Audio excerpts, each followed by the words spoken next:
kasih setiamu Tuhan, lebih dari hidupku.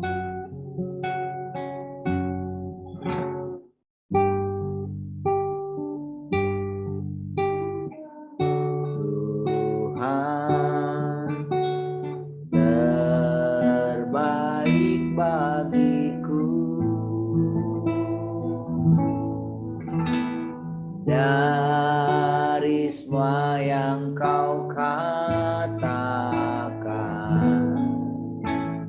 tiada dusta ku temui. Dari semua yang kau janjikan, tiada yang tak terpenuhi. Andaikan ku harus memilih, tetap hatiku padamu,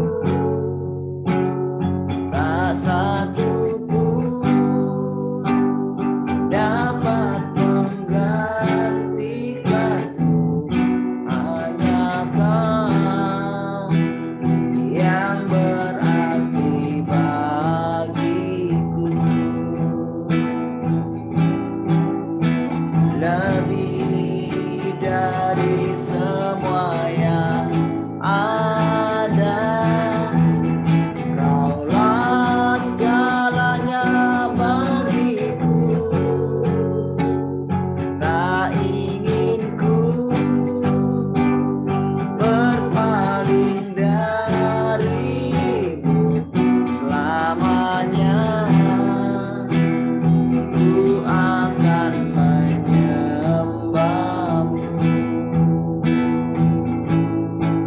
Tuhan.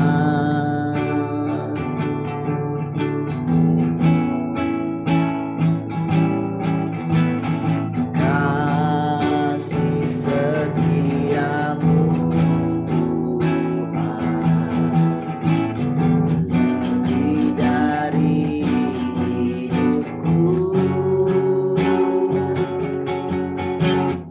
Jalan-jalanmu ya Tuhan,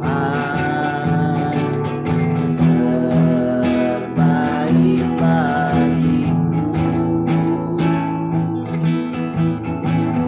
dari semua yang kau katakan, tiada dusta ku temui. Dari semua yang kau janjikan, tiada yang tak terpenuhi. Andaikan ku harus tetap hati padamu, tak ingin ku dapat menggantikanmu. Hanya kau yang berarti bagiku, lebih dari semua yang ada. Kaulah segalanya bagiku, tak ingin ku berpaling darimu selamanya. Ku akan menyembahmu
wanita mengurapimu, menangis di bawah kakimu.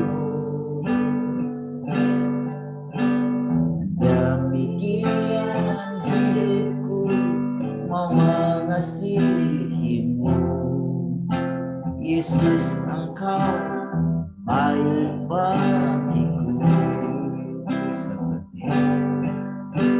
Seperti wanita mengurapimu, menangis di bawah kakimu.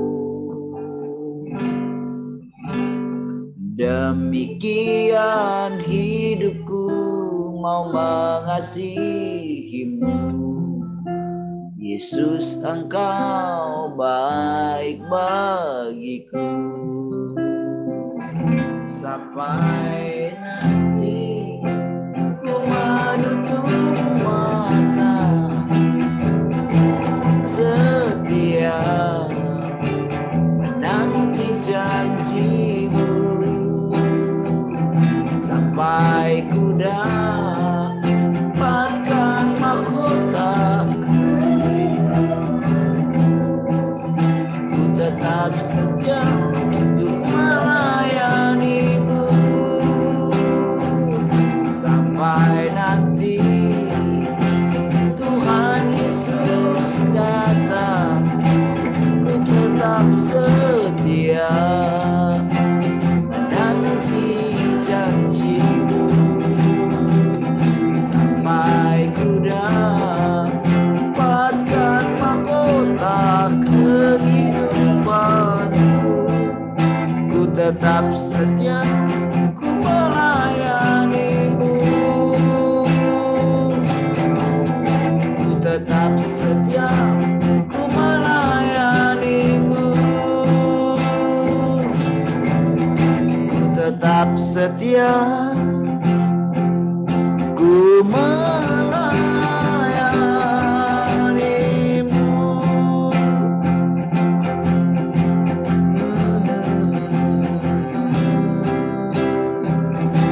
Setia duduk di kakimu,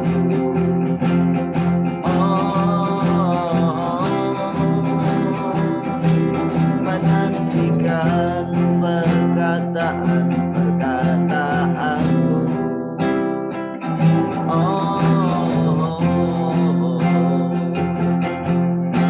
Setia melayanimu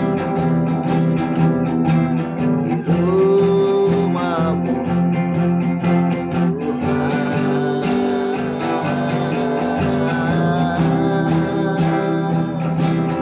mengasihimu, itulah segalanya.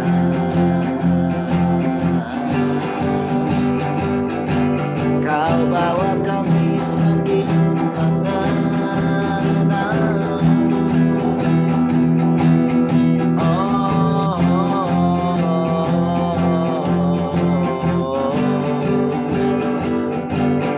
Yesus, kau yang terbaik dalam hidup kami. Engkau segalanya.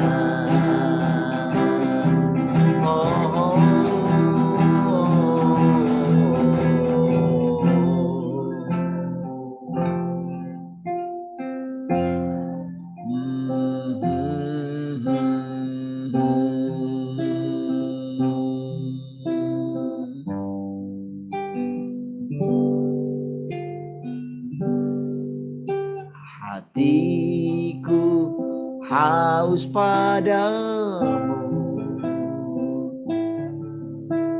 Yesus, memuaskanku.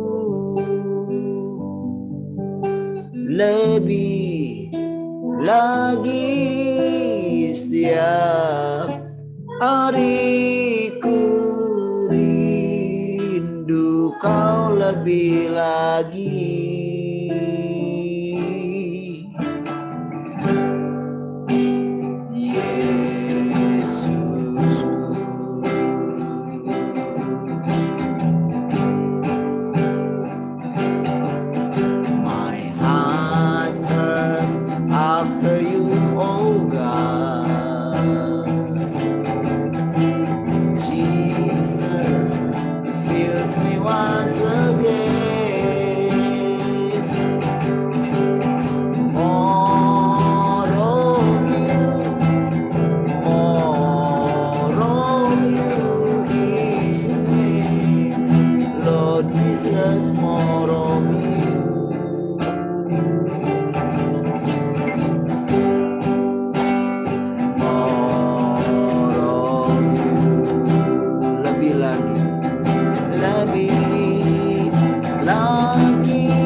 Setiap pagi ketika kami ada di hadirat-Mu, oh Engkau terus melakukan banyak hal yang berbeda. Oh, untuk Engkau terus menyempurnakan kami. Engkau terus membawa kami dari hari ke hari semakin melekat dengan Engkau. Sehingga makin hari kami semakin mengenal Engkau, mengenal pribadi-Mu yang sesungguhnya. Oh, bahkan kami boleh mendengarkan detak jantung-Mu, Tuhan. Terima kasih. Oh, terima kasih. Kehadiran-Mu semakin hari semakin nyata dalam hidup kami. Pimpinan-Mu, tuntunan-Mu, kekudusan-Mu, kemurnian-Mu, hidup-Mu makin lama makin berlimpah di dalam kami. Terima kasih Tuhan, terima kasih. Kami bersyukur. Mari silahkan Engkau mengajari lagi kami pagi hari ini. Tuntun kami kepada seluruh kebenaran. Terima kasih. Biar kami boleh menikmati terus persekutuan bersama dengan Tuhan dari hari ke hari. Terpujilah Engkau Tuhan untuk segala hikmat dan jalan-jalan. Haleluya. Mari kita semua yang mengasihi Tuhan sama-sama katakan amin.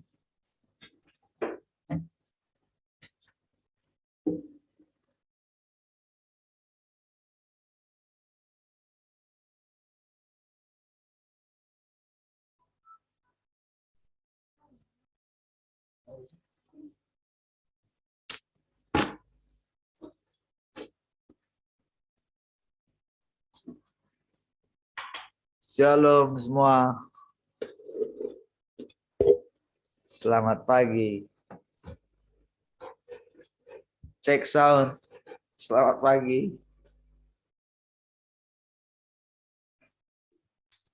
Selamat pagi. Cek sound dulu. Pada nge-lag dari tadi. Sorry ya makan. Selamat pagi.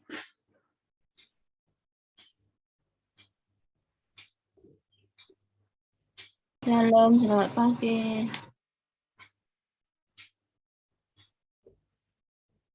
Shalom tulang.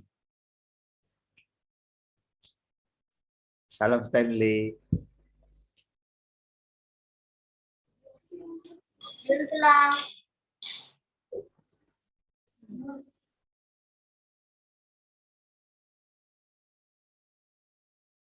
Salam Geva.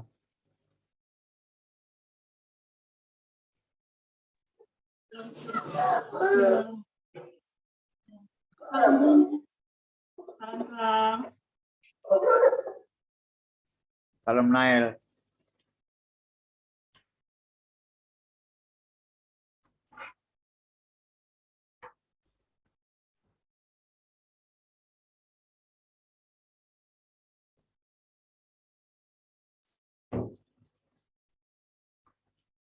Yang di radio shalom.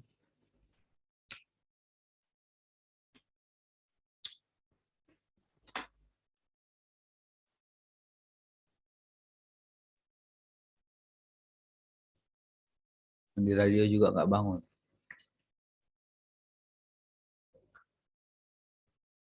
Udah jam 5 nih.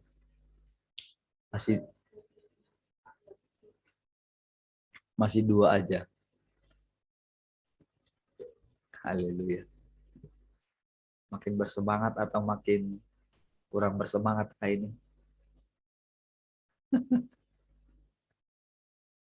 Baik. Ada yang mau cerita? Silakan. Ngelek lagi ya? Bu Rahel ngelek kah? Enggak ya? Pokoknya harus agak bergerak-gerak gini. Kalau enggak kayak ngelek loh. Nanti kayak gini. Ternyata ngelek. Ternyata enggak. Baik. Ada yang mau cerita? Silakan.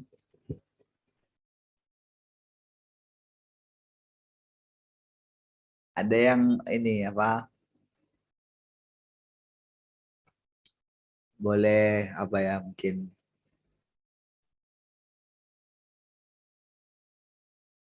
apa saja sih inti-intinya yang didapat selama ini gitu. Selain apa?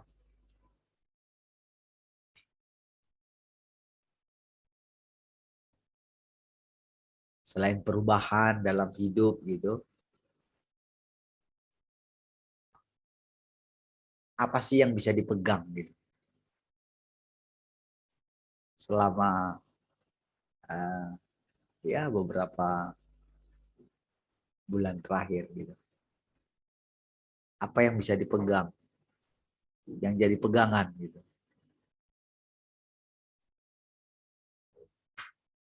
Ada yang bisa cerita gitu?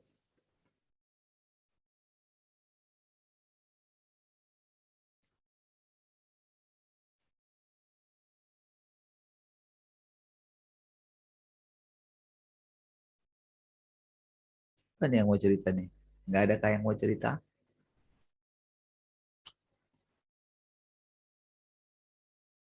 Bu Rahel biasanya punya catatan. Yang lain juga ada catatannya biasanya kan?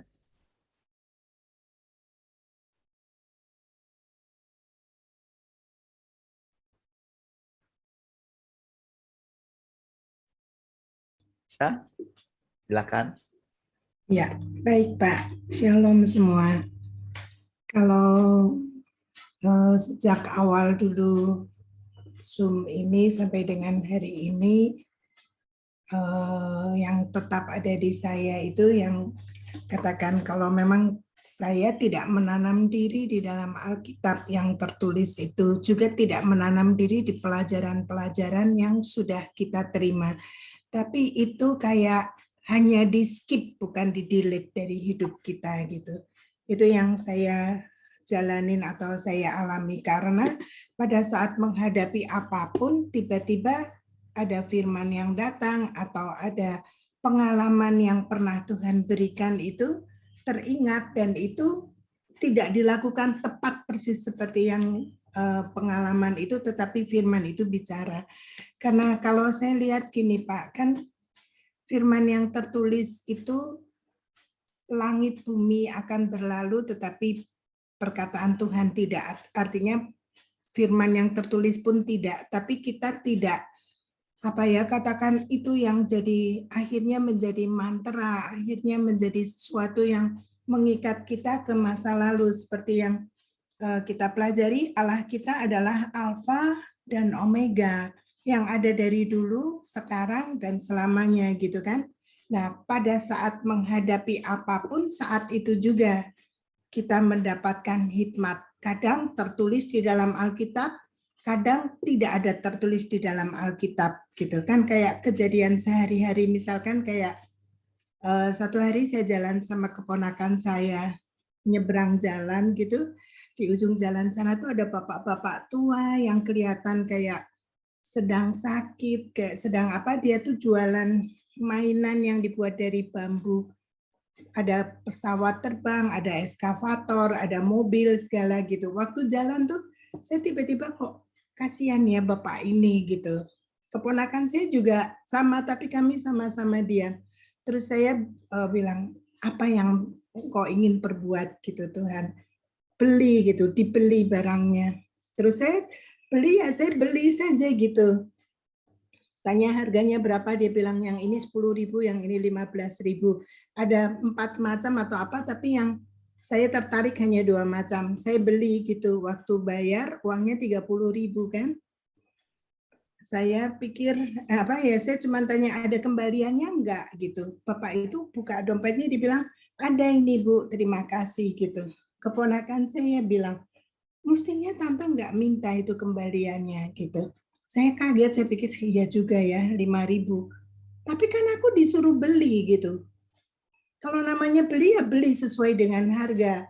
Memberi beda gitu. Saya jelasin gitu sama sama keponakan saya. Dia bilang, tadi saya juga di jalan waktu nyebrang, saya sudah ini, tapi tante duluan gitu. Tante duluan yang yang katakan jongkok terus tanya harga gitu. Karena tante tanya tadi waktu di jalan, waktu nyebrang, apa yang Tuhan ingin kerjakan untuk Bapak ini gitu. Nah, kemarin waktu di Zoom kelas saya juga kayak gitu. Saya bilang, masa iya katanya kalau kita menghadapi sesuatu mesti tanya sama Tuhan gitu. terus nanti nunggu sampai beberapa jam atau berapa hari. Saya bilang tidak, karena pada saat kita menghadapi seperti itu, menghadapi apapun, saat itu juga Tuhan bicara di dalam hidup kita, kan Dia ada di dalam sini. Tapi kata-kata dari teman ini bilang gini, saya membayangkan begini, kalau Tuhan melihat, katakan, hal seperti itu apa yang Dia perbuat. Tepat, kan waktu lihat itu Bapak itu, saya tanya, apa ya Tuhan, bagaimana gitu. Ya cuma suruh beli. Kalau beli ya namanya beli sesuai dengan harga. Kalau memberi ya beda lagi gitu. Saya hanya disuruh beli. Terus saya pikir lagi ya kok bisa ya saya seperti itu gitu.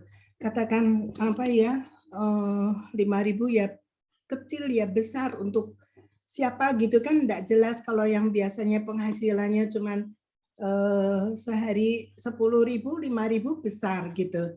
Tapi untuk katakan orang yang banyak uangnya enggak ada artinya gitu kan. Tapi saya pikir gini, kalau Tuhan hanya suruh beli, kenapa kita melebihi gitu? Melebihi dari apa yang diperintahkan gitu. Jadi keponakan saya dan teman yang di Zoom itu saya ceritakan ini, dia bilang sampai segitu ya gitu. Kalau di dalam Tuhan, saya jawab iya. Karena kalau lebih atau mengurangi sama juga tidak taat. Kalau yang namanya taat itu tepat persis seperti yang diucapkan oleh Tuhan, apapun gitu. Dan itu tidak tertuliskan di dalam Alkitab. Suruh beli itu tidak ada gitu, tertulis di Alkitab. Terus kami lagi bicara tentang ketaatan gitu, taat dari kegerakan Tuhan yang ada di dalam tubuh ini gitu. Seringkali kita diperhadapkan kayak gitu kan ya, belas kasihan kadang berlebihan itu dari kedagingan kita atau kemanusiaan kita, tapi Tuhan ada di dalamnya. Dia tidak cuek gitu. Tuhan selalu peduli. Tetapi apa yang Tuhan perintahkan tuh hanya itu saja yang kita kerjakan. Jangan dilebihkan, jangan dikurangkan gitu. Saya keingat sama ini video anjing yang taat sama tuannya itu loh. Bagaimana dia bergerak, bagaimana dia lari, bagaimana dia ambil barang, itu tepat sesuai dengan perkataan tuannya, perkataan trainernya itu. Karena kalau dia tahu kalau dia si tuan itu lempar barang, dia harus ambil barang itu. Tapi waktu barang itu dilempar, tidak ada perintah, anjing itu tetap diam. Begitu tuannya bilang ambil, dia lari gitu. Begitu tuannya bilang berhenti, dari lari kecepatan tinggi itu dia bisa berhenti dan berbalik kepada tuannya. Saya bilang ketaatan yang seperti itu saya melihat satu ketaatan yang Tuhan tunjukkan melalui anjing yang bagus itu, anjing yang taat sama tuannya gitu. Terus kami ketawa gitu ya di Zoom itu. Dikatakan, jadi belajar dari anjing. Iya, Tuhan bisa bicara lewat anjing, Tuhan bisa bicara lewat keledai Bileam itu gitu. Jadi saya merasa betapa Tuhan sekarang memimpin semakin tajam, semakin harus presisi gitu, persis tepat seperti yang Dia mau, tidak lagi ditambahi dengan yang tertulis di Alkitab, tidak ditambahi lagi dengan pengalaman-pengalaman kita bersama Dia yang dulu. Hanya pada saat ini saja, saat perkataan Tuhan datang, itu yang kita kerjakan. Kayak gitu, Pak.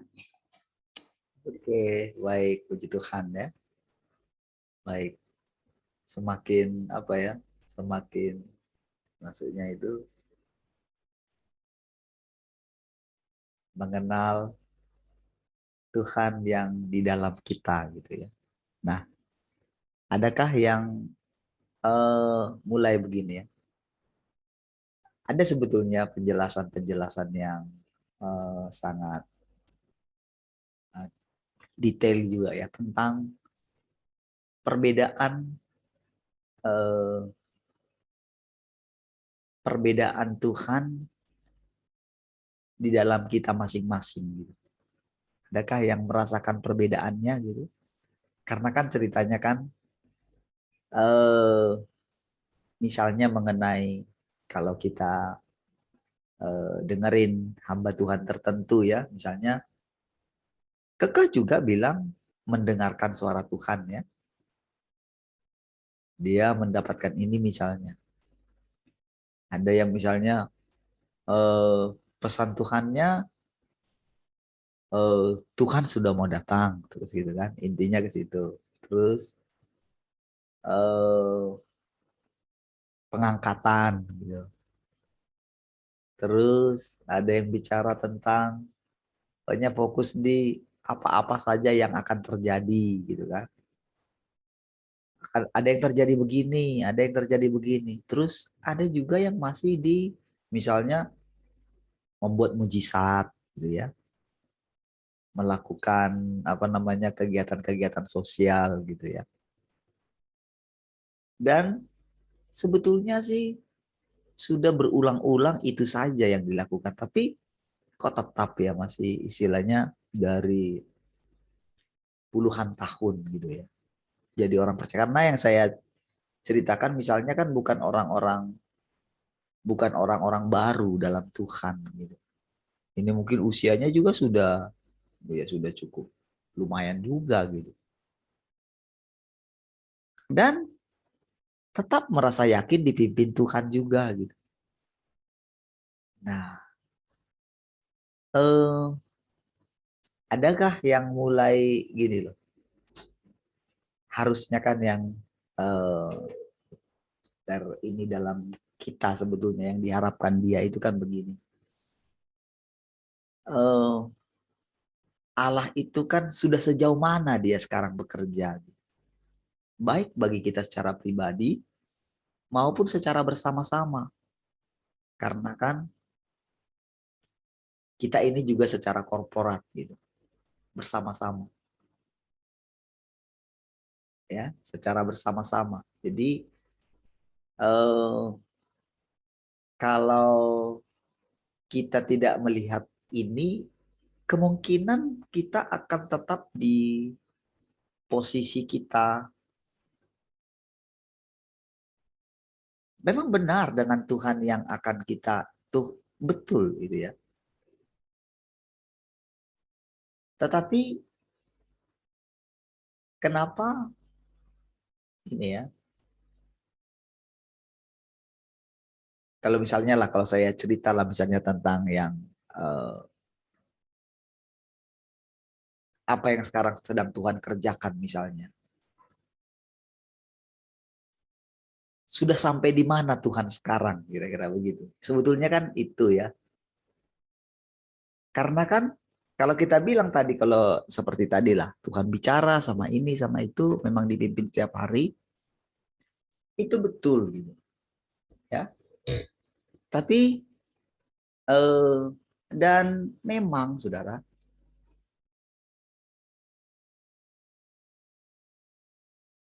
karena itu kan firman yang sama. Sang firman sebetulnya yang menjadi daging di dalam kita. Ya. Nah, dan itu memang menuntun kita. Tetapi memang ada satu hal yang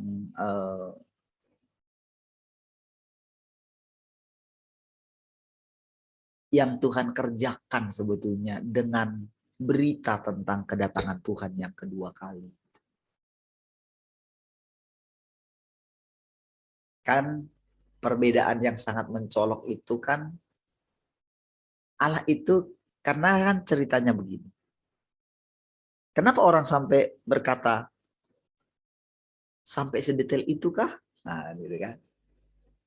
Kenapa mereka tidak bisa memahami sampai mengalami sampai sedetail yang kita alami? Akan itu kan jadi masalah kan? Istilahnya jadi masalah. Kenapa sih kita begitu? Akan gitu. Kenapa mereka begitu? Sama-sama juga mengenal Tuhan toh. Sama-sama kan Tuhan ini di dalam mereka. Kenapa bagi kita itu mengenal Tuhan itu ternyata mengikut Tuhan sedetail itu kah? Memperhatikan sampai misalnya anjing tadi, misalnya masalah beli gitu kan. Kenapa kita bisa sampai sedetail itu? Kenapa orang lain tidak mempedulikan itu? Padahal sama-sama ngikut Tuhan gitu. Kan gitu kan? Nah, sama. Kenapa seorang hamba Tuhan tertentu dia itu hanya melakukan tak lebih daripada, bahkan jauh kurang daripada yang dilakukan oleh para orang kudus sebelum mereka. Kan di zaman kisah para rasul aja misalnya.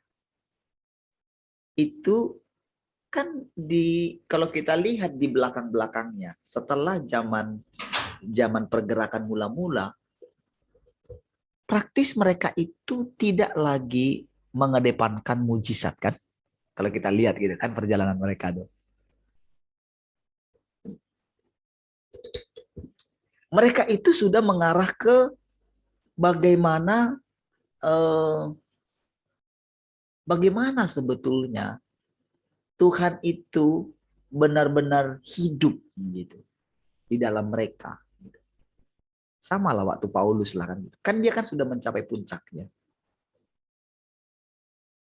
Puncak daripada pelayanannya. Lalu di puncaknya itu dia menemukan justru dia manusia celaka. Gitu. Kan gitu kan. Dia kan rasul hebat gitu. Kenapa dia seperti itu? Ya. Nah, kenapa justru dia menemukan bahwa orang-orang yang diajarin dia, yang ditunjukkan teladan hidupnya, kenapa ya mereka nggak seperti saya? Kan gitu kan pikirnya kan. Pikirnya dia kan. Itu yang membuat dia itu, karena kan di dalam dirinya itu kan karena dia itu seorang rasul, pasti tujuannya adalah membawa orang kepada Tuhan. Mempertunangkan. Dia sudah tahu. Dan memang dia selalu uji dirinya. Dia tidak pernah mencari untung untuk dirinya sendiri kan. Tetapi kenapa ya Tuhan? Nah kan gitu kan. Dia sama seperti Elia pada akhirnya. Aku tidak lebih baik daripada nenek moyangku. Nah, kenapa ya seperti itu? Kan? Nah, jadi saudara, memang kita punya panggilan masing-masing. Tetapi ketika kita mendengarkan kebenaran demi kebenaran,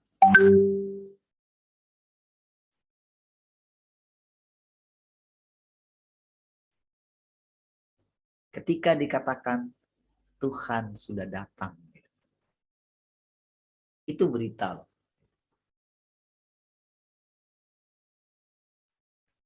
Bagaimanakah kita dulu ketika kita itu percaya kepada Tuhan?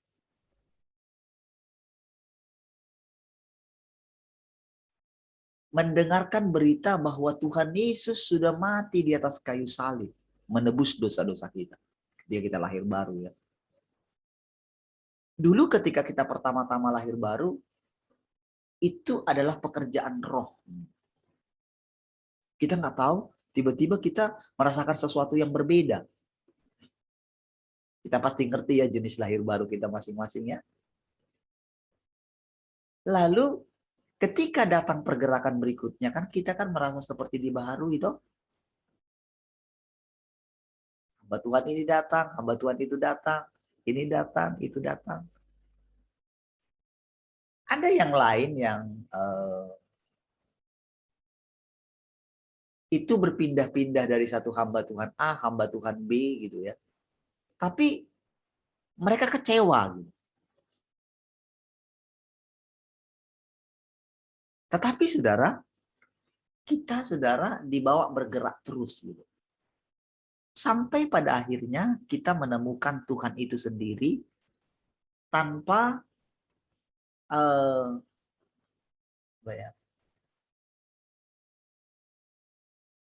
tanpa lagi harus diombang-ambingkan oleh pengajaran-pengajaran yang lain. Karena kita punya sendiri gitu. Ya. Nah, lalu saudara, ada begitu banyak sekali kebenaran di dalam firman Tuhan, di dalam Alkitab gitu. Ya. Kebenaran di dalam Alkitab itu harusnya menuntun kita ke zaman yang baru. Gitu. Kan dia bilang begini, langit dan bumi akan berlalu. Lebih mudah langit dan bumi ini berlalu daripada satu iota, satu tanda baca.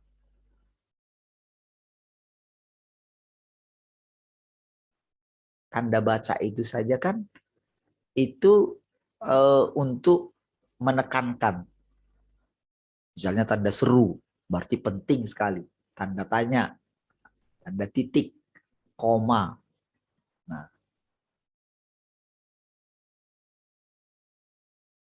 itulah satu iota. Gitu ya.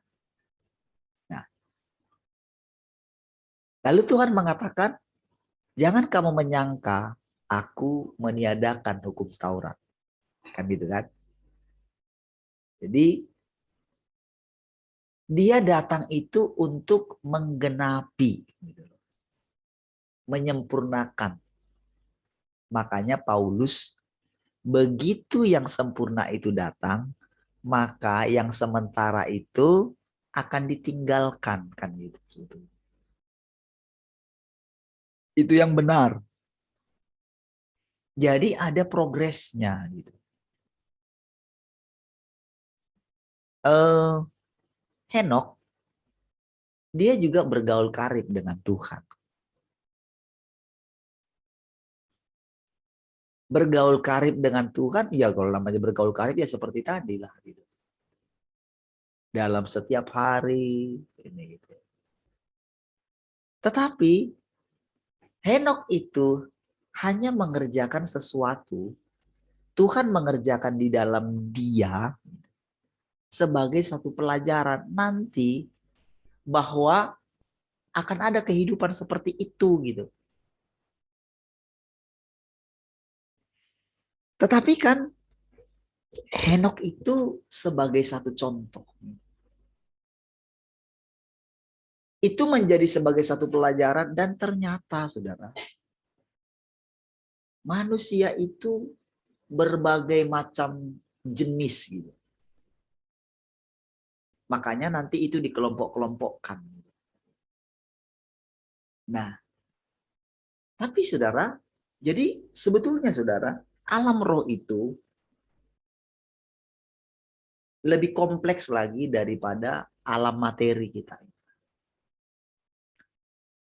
Sadarkah saudara bahwa sebetulnya Tuhan sudah mengkelompok-kelompokkan? Jadi orang yang tetap pada pemahaman di sini gitu ya. Ya. Jadi bukti daripada orang itu belum menerima kedatangan Tuhan, belum melihat kedatangan Tuhan yang kedua kali, dia akan tetap pada pemahamannya yang lama. Hanya Tuhan yang datang kedua kali itu. Nah, ini hal-hal sebetulnya yang perlu kita renungkan gitu ya. Tentang pekerjaan Tuhan ini gitu. Dalam hidup kita. Apa saja yang dia kerjakan gitu. Jadi supaya kita nanti mengerti kehidupan zaman baru itu seperti apa sih gitu. Bagaimana sih dia itu bekerja di dalam kita sampai benar-benar kita semakin ngerti tujuannya dalam hidup kita. Semakin mengerti tujuannya. Kenapa ya saya menderita seperti ini? Kenapa ya begini? Kalau sejak dari awal memang kita sudah meninggalkan segala sesuatu, sudah sejak awal memang di dalam hati kita ingin mengenal dia lebih lagi gitu ya. Apa sih? Pasti memang Tuhan menciptakan berbagai kondisi sama seperti yang dialami oleh Paulus.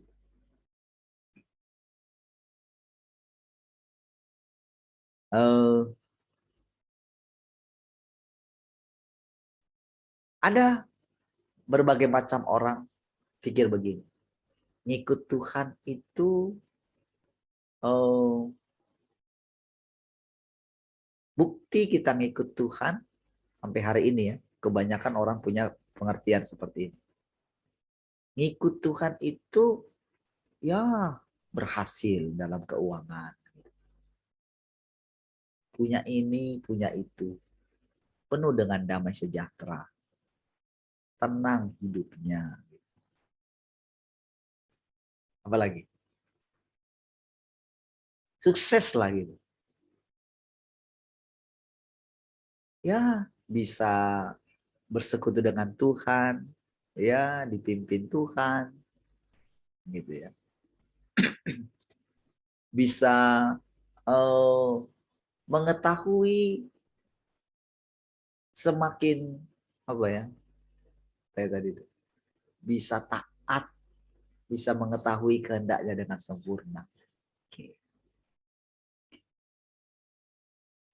Sehingga saudara, kalau kita gagal,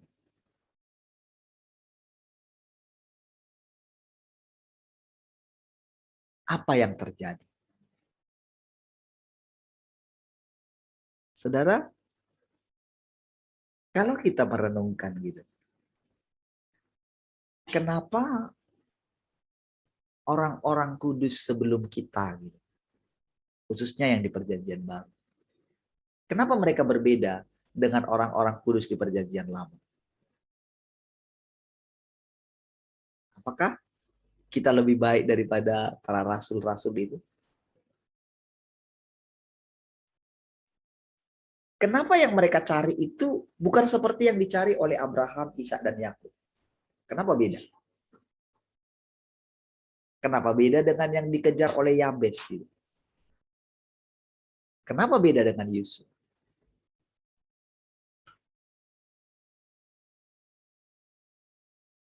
Kenapa Daud beda dengan Salomo? Kenapa beda dengan raja-raja yang lain?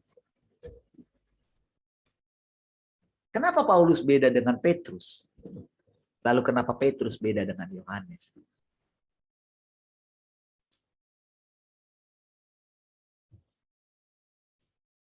Saudara, sejauh apa memang ini betul ya, dia pilih orang-orang tertentu itu, dia pilih itu, di satu sisi itu betul. Tetapi saudara, semua orang katanya kan akan memandang Tuhan.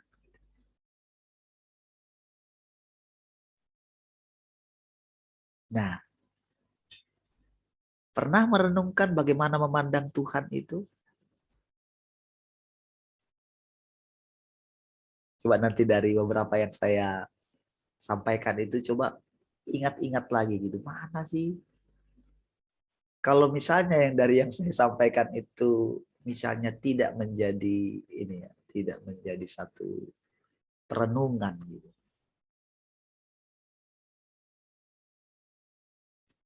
Nanti nggak bisa bergerak terus gitu. Karena kan ceritanya kan begini. Perkumpulan kita kan begini ya. Memang tidak sama dengan yang lain. Harusnya begitu. Kalau kita sama, kan semua rata-rata yang lain kan sama aja kan. Coba lihat yang persekutuan-persekutuan yang sekarang banyak Zoom-nya itu. Ternyata banyak gitu. Saya pun heran juga ya. Wih, kita kan memulai Zoom ini kan bukan karena lihat orang kan. Bukan karena lihat orang ada Zoom saat teduh apa, kan enggak kan. Kita kan hanya ngikut saja kan. Ternyata bisa jalan seperti ini gitu. Ya. Bu Rahel juga akhirnya punya Zoom juga kan dengan beberapa kelas gitu kan. Itu kan benar-benar Tuhan yang pimpin. Gak pernah terpikir kalau bisa jadi seperti ini kan. kebanyakan yang bawa.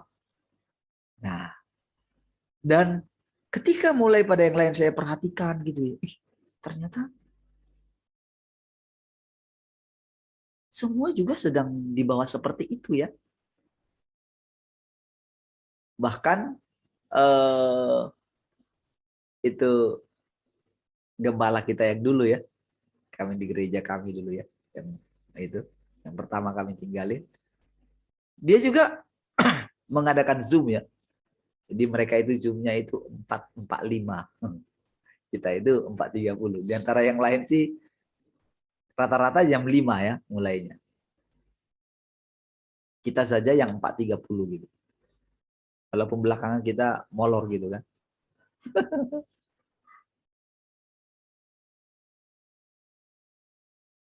Begitu molor satu kali lewat 32, 33, 35, jadi terbiasa 37 mulai. Heran juga gitu. Padahal saudara, kalau saudara lihat awal-awal itu ya, kita itu tepat 4:30 mulai. Tepat. Dan sudah banyak orang sebelum 30, 25 sudah. 20 pun sudah ada yang buka. Makanya saya lebih sering harus, saya ingat 4:11 paling lambat radio sudah nyala biasanya. Tapi sekarang 4:25 pun belum pada muncul. 4:30 pun belum pada muncul. Berarti ada sesuatu gini, saudara. Ada sesuatu yang dari situ ukurannya terjadi degradasi, terjadi penurunan.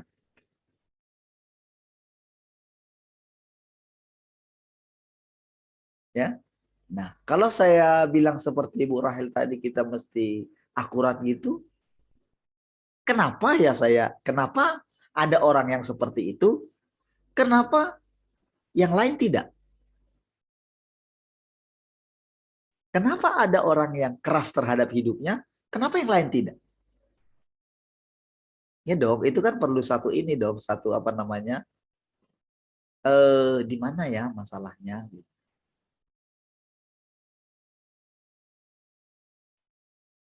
Kenapa seseorang itu bisa benar-benar fokus sama Tuhan? Kenapa yang lain tidak? Gitu kan. Padahal sama-sama kita cari Tuhannya. Itu perlu satu kita renungkan. Nah, saudara, Tuhan itu adalah hidup. Dan hidupnya itu seperti samudra raya. Kita tidak bisa menampungnya. Kita hanya bisa menampungnya kalau Dia yang rombak bejana kita. Jadi pemahaman kita bisa berlanjut semua tentang Tuhan yang wow luar biasa itu.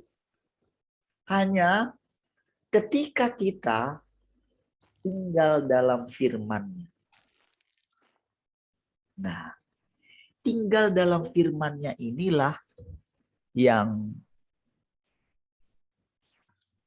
juga orang bisa mengkhotbahkan khotbah yang sama, tinggal dalam firman-Nya.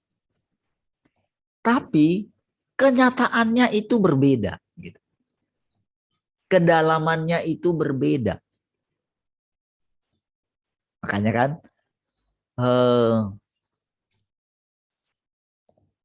saya coba begini. Sudah di mana sih kita sekarang? Apakah kita ya sama dengan waktu Pak Andreas dulu? Atau apakah kita itu memang sedang berjalan terus ke depan? Apakah kita sedang berhenti? Memang ini saudara butuh waktu ya. Kenapa butuh waktu? Kenapa Tuhan itu harus rela mundur ke belakang? Sebetulnya lebih tepatnya itu bukan kita yang ikut Tuhan. Lebih tepatnya Tuhan ngikut kita selama ini. Tapi kalau dari pihak Tuhan bilang begini, ini firman. Nah, kalau kayak gini kan saya bilang ini firman. Tetapi kalau saudara tidak menerima apa yang dikatakan hari ini, ini saya ucapkan ini sesuatu nih. Kalau yang ini firman. Nah gitu ya. Ini saudara nggak bisa samakan dengan pemahaman saudara selama ini gitu.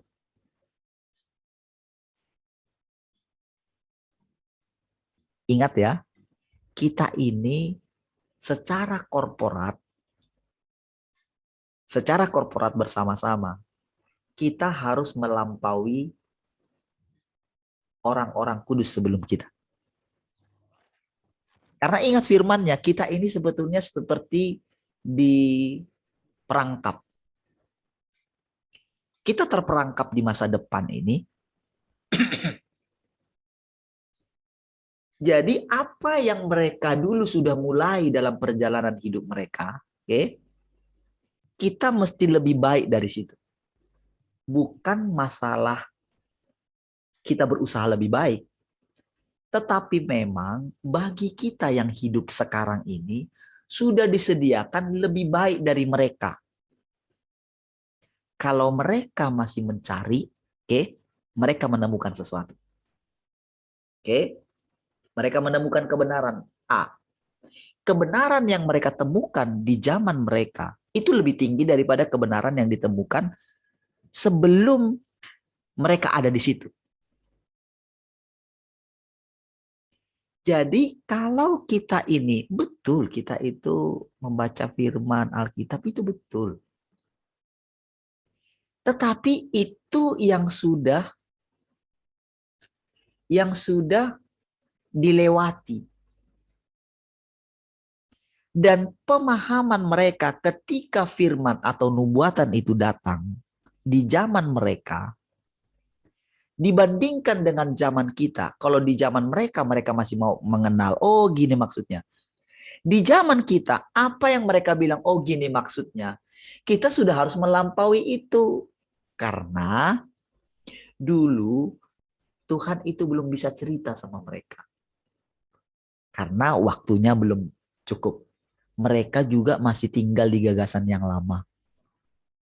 Jadi mereka belum bisa. Nah, kepada siapa Tuhan bisa cerita? Kepada orang selanjutnya. Di zaman mereka itu masih menantikan kedatangan Tuhan yang kedua. Ya. Tapi di zaman kita sudah mendengarkan berita mempelai sudah datang, mempelai sudah datang. Nah, kalau yang mengatakan mempelai sudah datang, itu kan nggak ada di istilahnya, belum dialami kan di dalam Alkitab gitu kan? Benar nggak? Tetapi tahukah saudara, orang-orang yang percaya Alkitab, mau sampai kapanpun, tahukah saudara? Mereka tidak akan pernah melihat kedatangan Tuhan yang kedua kali. Nanti mereka melihat kedatangan Tuhan yang kedua kali, ya sudahlah. Sudah nggak ada lagi waktu, sama seperti perempuan yang bodoh itu gitu loh. Mereka ketok-ketok nggak bisa masuk. Karena apa? Bodoh.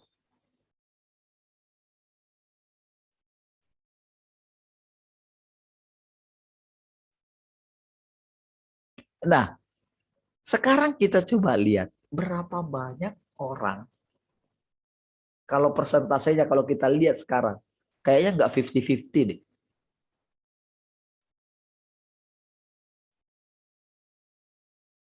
Karena semua orang selalu hanya bilang begitu. Tuhan sudah mau datang, Tuhan sudah mau datang, sudah mau datang. Nggak ada orang yang mulai begini. Nggak ada, saya bilang itu karena belum ketemu gitu ya. Kalau yang di gereja Tuhan Yang Maha Kuasa sih mereka udah rasanya udah panjang sekali, jauh sekali ya. Beyond gitu. Lampaui. Kebanyakan orang percaya masih tetap di yang lama gitu. Bahkan aduh jauh sekali ketinggalan gitu. Tapi tahukah saudara, mereka tetap yakin. Seyakin-yakinnya mereka sedang menyembah Tuhan yang benar. Sama seperti bangsa Israel, saudara. Sampai hari ini, kebanyakan di antara mereka belum menerima kedatangan Mesias yang pertama. Hanya karena apa, tahu nggak? Masalahnya simpel. Yesus datang tak pakai nama Mesias.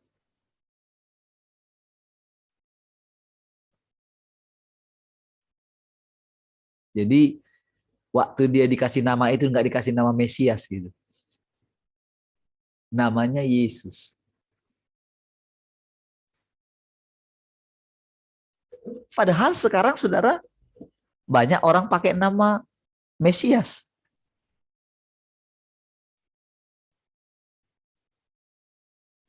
Hanya karena Tuhan itu tidak datang sesuai dengan konsep mereka. Disinilah permasalahannya kita.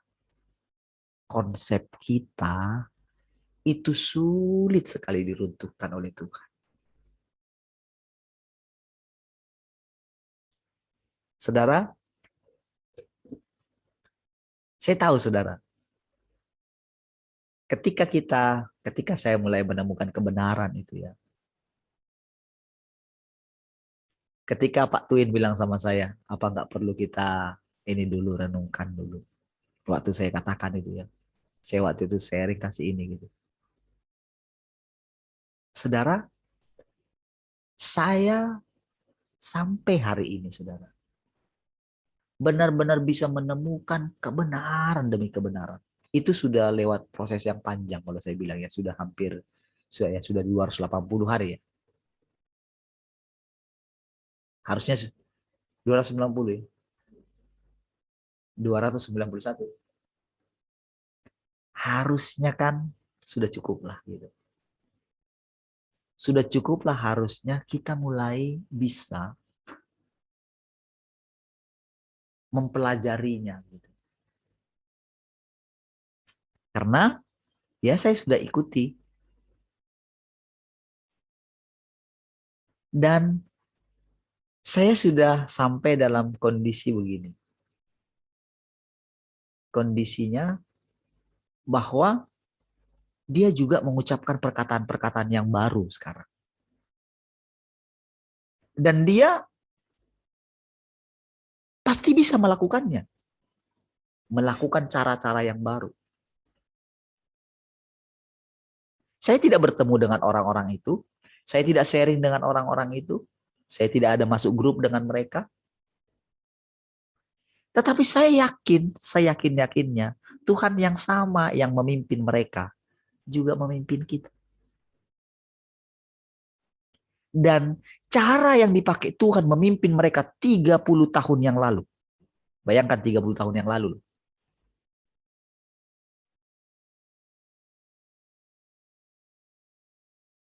Dan Tuhan bilang bahwa walaupun, dan itu ditulis juga di dalam ini mereka. Ya firman Tuhan yang Maha Kuasa itu. Sampaikan Tuhan juga. Walaupun mereka sudah baca, sudah renungkan ini, tetap saudara Tuhan bilang bahwa natur lamamu itu belum berubah katanya. Watak rusakmu itu. Saudara, ketika firman Tuhan yang Maha Kuasa itu bilang begitu, itu kan berarti kan 30 tahun yang lalu. Ingat ya, 30 tahun yang lalu. Berarti saya bertobat pun, lahir baru pun belum. Bahkan sebelum 30 tahun, sebelumnya itu, berarti tahun-tahun 90. Kalau 30 tahun kan 91. sebelumnya itu. Dan sekarang mereka itu terus berkembang gitu. Dan hal berikutnya kalau kita mulai perhatikan gitu ya, itu terus mereka dituntun gitu. Tapi memang tuntunannya itu berbeda gitu. Dengan orang yang hanya mengandalkan Alkitab gitu. Nah, orang yang mengandalkan Alkitab itu, makanya di situ dikatakannya bahwa mereka telah memenjarakan Tuhan di dalam Alkitab. Itu betul sekali, saudara. Jadi walaupun di dalam Alkitab itu dituliskan banyak hal tentang zaman sekarang ini, tetapi ketika kita ada di zaman sekarang ini,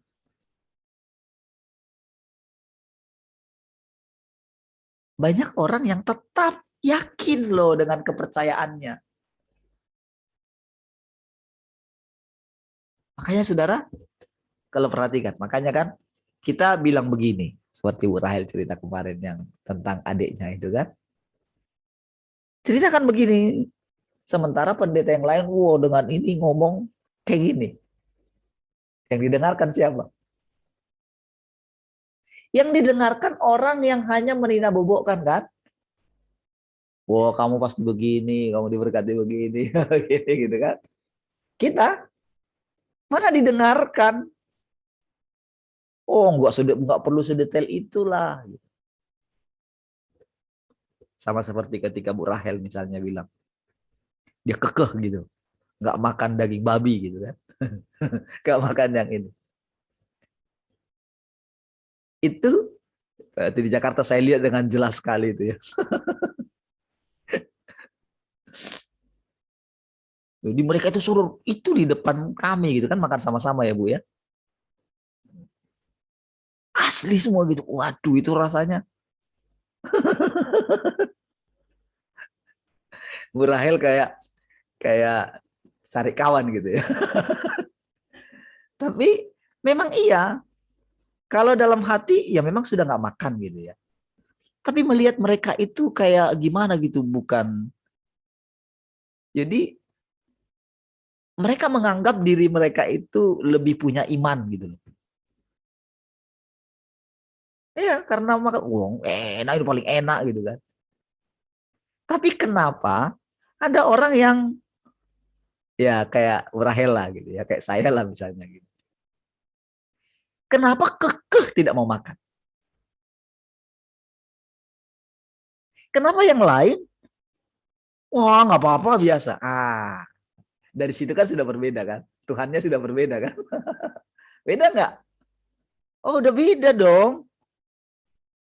Bagi mereka nggak apa-apa. Tapi bagi kita mau gimana pun kok nggak bisa ya. Apa sih di mananya sih beda?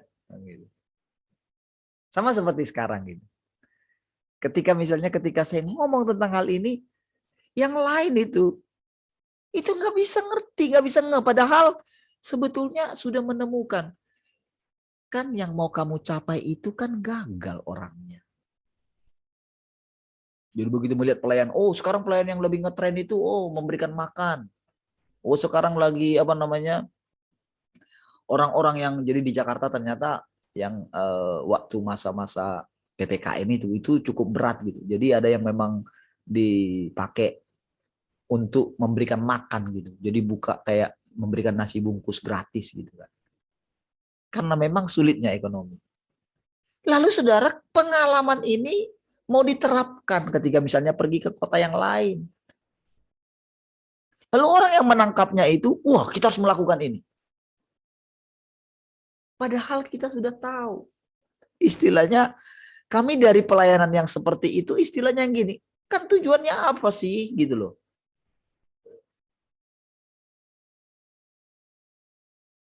Karena manusia tidak bisa membuat 5 roti 2 ikan gitu. Jadi mereka pakai dengan kekuatan, dengan uangnya. Mereka mau meniru Tuhan. Tapi pakai cara manusia. Tapi mereka pikir itu untuk Tuhan. Piye? Sementara mereka bilang itu Tuhan menyuruh mereka. Nah loh. Padahal sebetulnya bukan Tuhan yang menyuruh mereka kan. Tapi mereka memaksa Tuhan harus menyetujui kalau Tuhan yang menyuruh mereka melakukannya. Itu kenyataannya. Seorang pencipta lagu juga demikian. Orang berlomba-lomba kan? Kan katanya lagu itu untuk Tuhan. Kan katanya lagunya untuk Tuhan. Mungkin di lagu-lagunya begini. Segalanya kuberikan kepadamu. Lah, royaltinya aja nggak dikasih sama Tuhan. Gitu. Piye? Katanya segalanya loh dia kasih loh. Mungkin nangis-nangis gitu kan. Kaulah segalanya bagiku. Royaltinya enggak ya Tuhan gitu. Royaltinya untuk saya ya. Ketika orang tidak membayar, katanya lagunya untuk Tuhan gitu loh. Bayangkan saudara, gimana ketika didengar, dinyanyikan orang untuk Tuhan. Orang itu nangis-nangis gitu. Yang terpikir ketika nangis-nangis, aduh habis ini bayar royalti gitu. Lebih saudara. Tapi mereka bilang, tahu nggak saudara? Kalau saudara ngomong sama mereka, mereka cari firman Tuhan dalam Alkitab untuk membenarkan mereka. Percayalah. Dan mereka pasti akan menemukannya. Dan terbukti memang seperti itu. Mereka menemukan. Lah, gimana dong Tuhan yang benar itu gimana dong? Apa kita enggak? Samalah kayak gini lah. Kenapa ya Tuhan? Sudah sungguh-sungguh pun, sudah berikan segalanya untuk Engkau Tuhan. Kok rasanya nggak habis-habis ya Tuhan? Pendisiplinan atas hidupku. Kurang apa lagi Tuhan? Lalu saudara begini. Bagaimana orang yang saya ceritakan kemarin dalam film itu?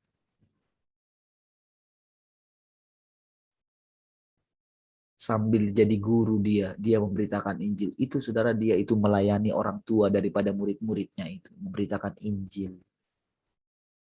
Semangat saudara. Tapi dia harus dikeluarkan dari sekolahnya. Bagaimana dengan ibunya? Bagaimana dengan istrinya? Bagaimana dengan anak-anaknya? Saudara pernah merenungkan bagaimana pikirannya? Kita kan nggak menghadapi ya, belum menghadapi. Kita hanya menghadapi sedikit kemarin kan. Padahal saudara yang sedikit itu nggak ada apa-apanya kan. Waktu kita berani pegang prinsip, apa rupanya? Mereka harus langsung kehilangan itu karena beritakan Injil. Saudara sebetulnya cukup begini. Cukup tutup mulut. Gak usah beritakan Injil. Cukup begitu aja loh. Tapi saudara, mereka nggak bisa menahan tutup mulut ini.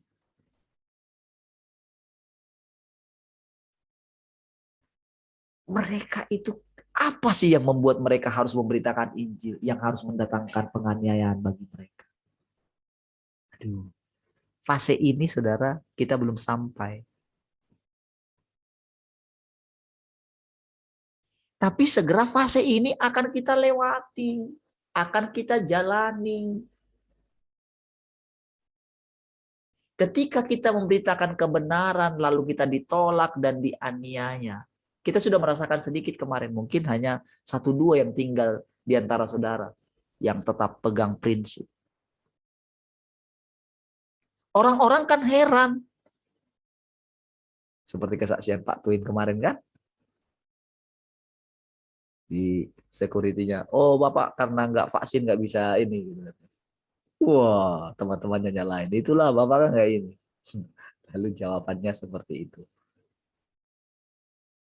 Lah, di situ kan kita masih melihat pertolongan Tuhan ya. Ini mereka enggak loh, saudara. Dikasih pilihan, saudara. Kan sebetulnya bisa gitu loh. Sudah cukup, nggak usah beritakan gitu loh. Ya tetaplah dia di rumah kan, menyembah Tuhan gitu kan, muji Tuhan. Kan bisa kan? Tapi kenapa mereka nggak bisa?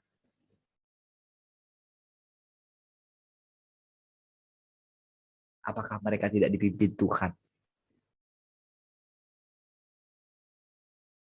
Kenapa mereka nggak bisa tahan diri mereka?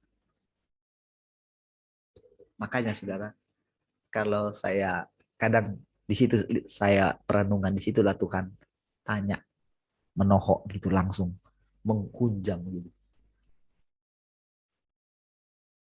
Coba kamu bandingkan dirimu. Kamu kan masih sering cari aman kan? Betul kan? Ini saya kepada diri saya sendiri, bukan kepada saudara.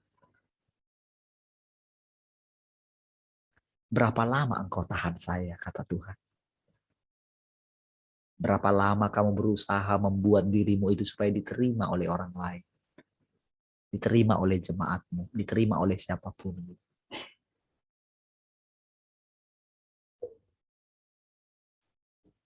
Berapa lama kamu menjadi terus seperti Musa? Kamu ingat akhir hidup Musa di bumi ini? Harusnya saudara, dia itu masuk tanah perjanjian. Dan dia boleh menikmati hidup yang panjang lagi.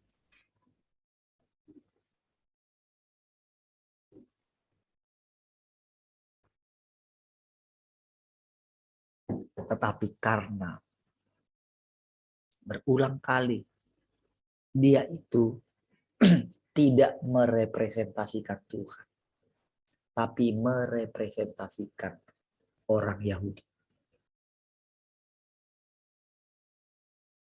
Dia menyamakan dirinya dengan umat Tuhan. Padahal Tuhan bilang, kamu itu Tuhan.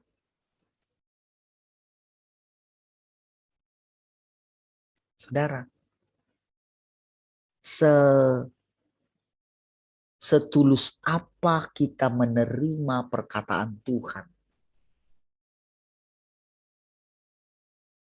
Kalau kita itu masih menganggap terlalu tinggi, terlalu tinggi, terlalu tinggi, kita menyamakan diri kita dengan orang lain.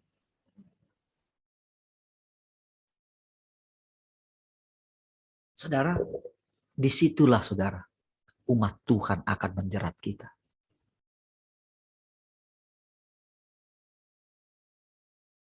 Tahukah saudara, kita dipanggil untuk zaman yang baru. Saudara, saya ceritakan ini saudara, karena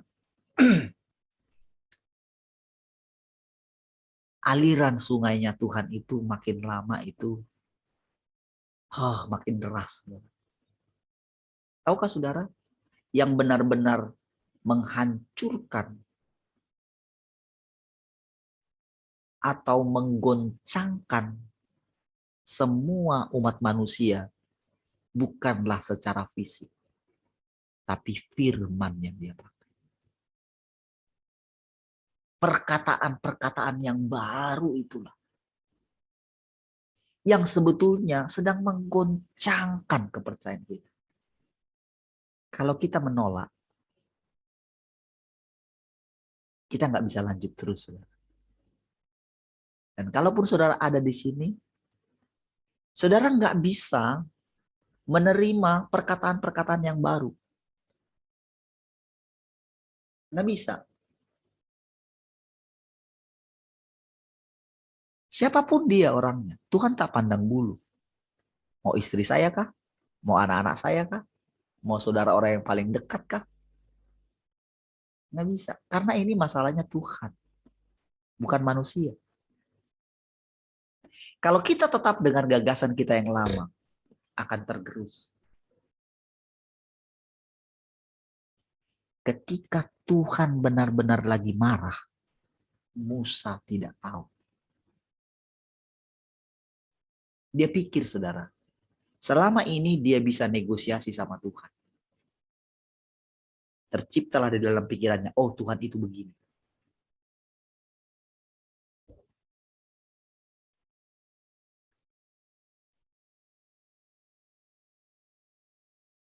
Waktu lewat perjalanannya dia baru tahu. Ternyata Tuhan pernah berikhtiar membunuh dia. Itu kan tulisannya kan dia kan. Tuhan berikhtiar membunuh Musa. Lalu ditolong oleh Zipora.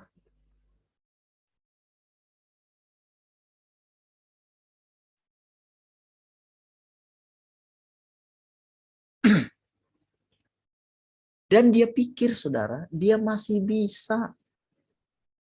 Dia terus, oh apa nanti kata orang, lebih baik engkau hapuskan namaku dari kitab kehidupan. Itu kayak ngancam, ngancam Tuhan. Dan dia pikir dia bisa ngancam Tuhan. Dia pikir seperti yang sesudah-sudah sebelumnya. Jadi dia ini merasa, saudara, Musa itu merasa tak ada manusia yang lain selain dia.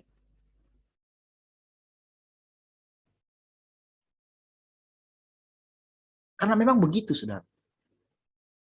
Ya kalau ada yang lain ngapain dia?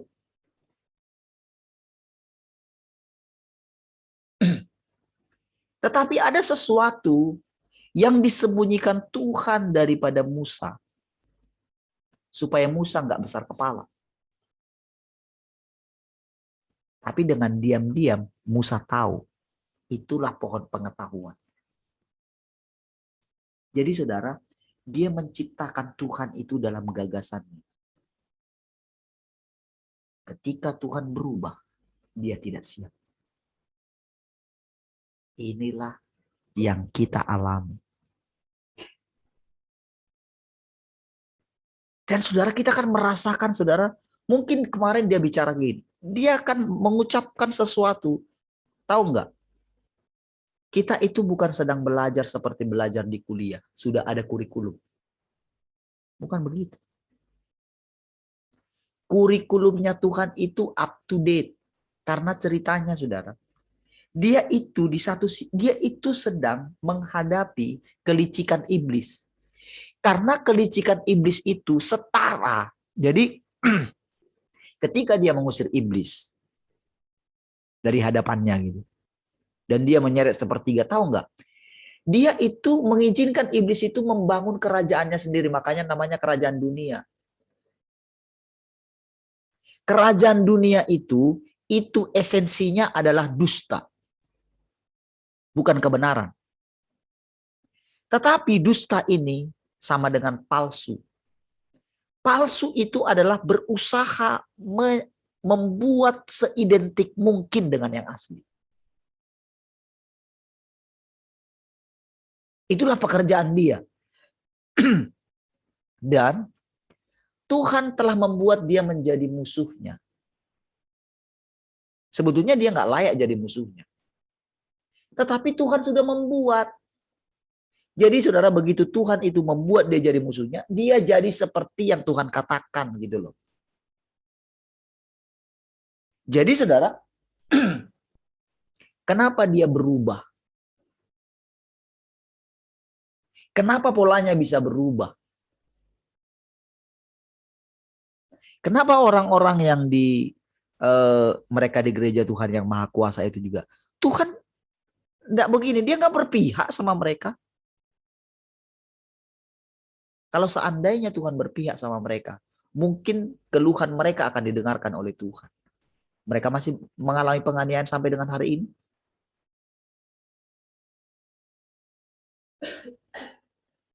Ada yang bertahun-tahun sampai mau dia ngelawan, saudara. Di dalam sini kan awal-awalnya kan mereka ngelawan. Tetapi makin mereka melawan, saudara, makin rasanya diperberat. Lolos penjara hari ini. Mungkin tahun depan.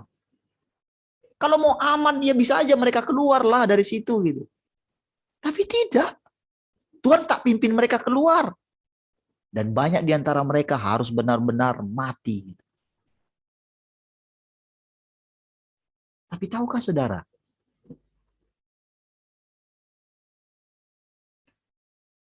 Ya, sudah jam lewat 1 lagi. Nanti malam kita lanjutin. Coba nanti ingetin ya. Nanti malam hari ini maksudnya supaya dilanjutin gitu ya. Supaya nanti kita lanjutin. Supaya begini saudara. Saya yakin saudara, Tuhan yang memimpin kita. Tuhan yang sedang membongkar paradigma kita. Saudara, kadang kenapa bisa dengan berani mengatakan ini, mengatakan itu, ini firman Tuhan, ini. Kenapa mulai lebih berani? Karena gini saudara. Mulai sadar gitu. Saudara, tahukah saudara kenapa dulu saya berani keluar dari gereja Efesus? Salah satunya adalah kalau terus ada di situ, matilah saya. Itulah alasan kuat kenapa saya rela meninggalkan kenyamanan.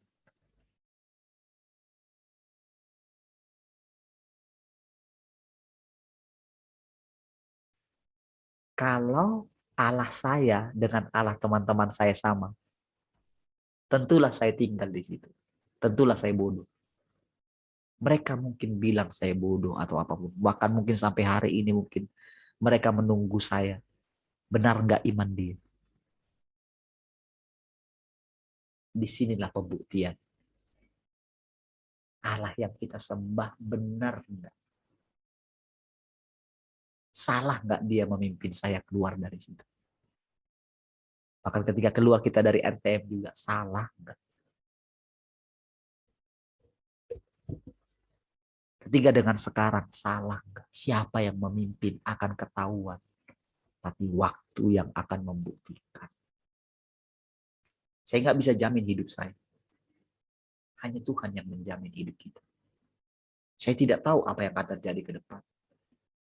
Saya tidak tahu. Yang tahu hanya Tuhan. Dan memang keadaannya harus seperti itu. Kalau ada orang mengatakan aku sudah mengenal Tuhan, itu bohong. Yang bilang kita sudah mengenal Tuhan adalah Dia. Dan kadang-kadang Dia nggak perlu ucapkan kepada kita. Dia nggak perlu bilang sama kita, oh engkau sudah ada di level ini. Saya ingat ketika Rick Joyner bilang, katanya Tuhan bilang dia sudah sekian persen. Dibandingkan dengan hamba Tuhan lain. Kalau saya baca dari bukunya mungkin sudah akurat. Tapi apakah benar-benar dia tahu siapa yang bilang itu? Saudara, lebih seringnya Tuhan itu tidak menganggap status kita apa. Tapi sering sih kita menganggap, oh status kita anak. Itu yang membuat kita itu jadi tidak bisa terus bergerak mengalami Tuhan. Status. Status orang benar. Status orang yang diampuni. Terlalu banyak nanti Tuhan terus terang. Baik ya. Tetap saja tinggal dalam Tuhan. Dia yang memimpin kita. Pasti tidak memberikan kita ular beracun. Ular beracun itu iblis, saudara. Tapi dia berikan kita Roh Kudus. Yang akan menuntun kita kepada seluruh kebenaran. Itu kebenaran. Pegang firman Tuhan. Baik, mari kita berdoa. Terima kasih Tuhan, kami bersyukur pagi hari ini. Kau terus mengajari kami, menuntun kami, memimpin kami. Bagimulah seluruh hidup kami. Terpujilah Engkau Tuhan, kekal selama-lamanya. Mari kita semua yang mengasihi Tuhan sama-sama katakan, amin. Baik, puji Tuhan, saudara. Tuhan berkati.